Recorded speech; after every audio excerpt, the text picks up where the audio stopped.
Bismillahirrahmanirrahim. Assalamualaikum warahmatullahi wabarakatuh. Perkenalkan, saya Agus dari mahasiswa A7.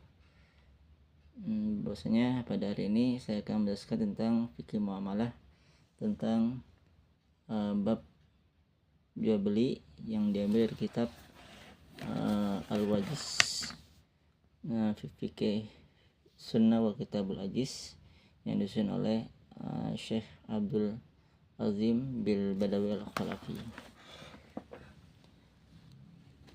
Kitab buyuk, jual beli, dalam bahasa itu baik, jual beli yang artinya adalah dalam istilah memindahkan hak milik kepada orang lain dengan imbalan harga.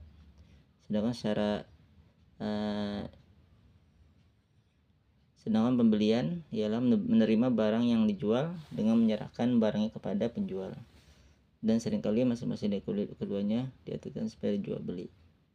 Dan Allah Subhanahu wa taala mensyariatkan jual beli sebagaimana dalam ayatnya surah Al-Baqarah ayat 275, wa halallahu al-bai'a wa harrama riba.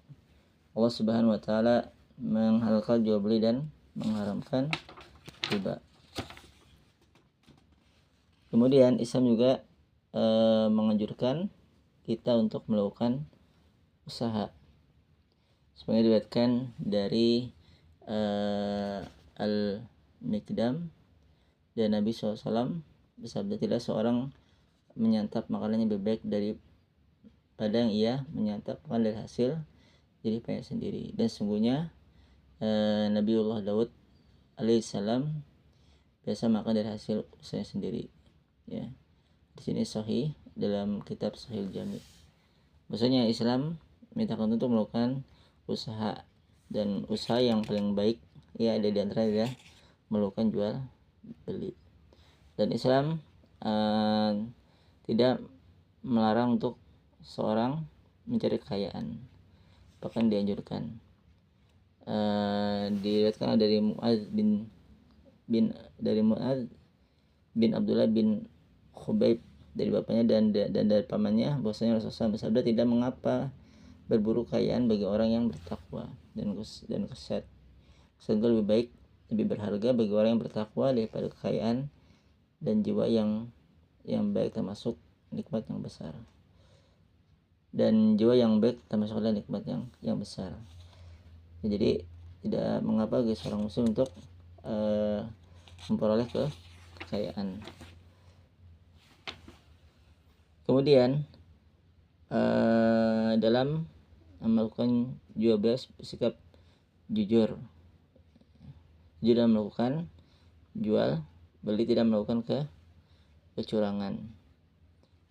Dan ini juga dijelaskan di dalam hadis dari Hakim bin Hizam dari Nabi SAW, dua orang melakukan jual beli mempunyai hak khiyar, yaitu dia memilih antara membatalkan atau melakukan transaksi selama mereka belum terpisah. Jika mereka jujur dan menjelaskan dari barangnya, mereka mendapatkan keberkahan dalam jual belinya. Dan jika mereka menyembunyikan aib atau berdusta, maka barokah dari jual belinya akan terhapus.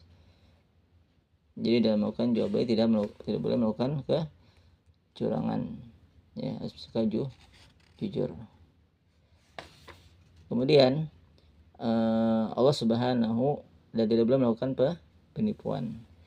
Seperti dikatakan dari Abu Hurairah radhiyallahu anhu, Rasulullah SAW bersabda, ya, melewati seorang pedagang yang sedang menjual makanan, kemudian beliau memasukkan tangannya ke dalam tumpukan makanan tersebut. Ternyata makanan tersebut ada yang dicampur. Maka beliau bersabda, barang siapa yang melakukan kecurangan maka bukan golongan dari kami. Di sini sahih. Diriwayatkan oleh beberapa riwayat dari Tirmidzi, Imam Muslim, Ibnu Majah. Kemudian Allah Subhanahu wa taala yang menghalalkan jual beli dan melarang melakukan perbuatan riba. Ya, jadi zaman jahiliyah dulu ya banyak melakukan riba, maka Allah Subhanahu wa taala menghalalkan jual beli. Dan di antara jual beli yang dilarang tidak boleh adalah tadi pertama melakukan penipuan, yang kedua melakukan gharar, yaitu tidak jelas barang yang ada yang dijual. Ini tidak diperbolehkan. Maksudnya dari Abu Hurairah dan Rasulullah SAW bersabda, Rasulullah mencegah dan melakukan jual beli dengan goror, ya. Artinya barang itu tidak aja jelas ya yang dijualnya. Dan masih banyak lagi hal-hal jual beli yang dilarang dalam Islam. Jadi di antaranya melakukan penipuan dan goror. Ini saja penjelasan dari saya. Kalau mohon maaf. Assalamualaikum warahmatullahi wabarakatuh.